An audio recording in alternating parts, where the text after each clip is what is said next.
শ্যামাই নুসরাত সিম্বারে গোসল করাচ্ছে আর ও চিল্লাচ্ছে।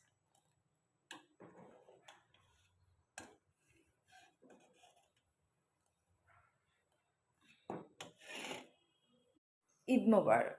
তা আমাদের বাসায় কি হচ্ছে এটা দেখাচ্ছি। আমি হচ্ছে রান্না বান্না করতেছি সকালবেলা, সরি সকাল না, দুপুর হয়ে গেছে একটা।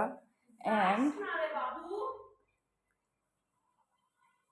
এখানে এখানে হচ্ছে গোসল করানো হচ্ছে। তুমি ভাবছিলা কোনোদিন ঈদের দিন সকালবেলা উঠে তুমি মানে এরকম ওর ওর গোসল নিয়ে পড়ে যাবা, তাও মেহেদি হাতে? মেহেদি হাতে আমি আমার গোসল মানে তার গোসল নিয়ে পড়ে আছি ঈদের দিন সকালে। ওরে নিয়ে বিকেলে হাঁটতে যাবো বাইরে। হ্যাঁ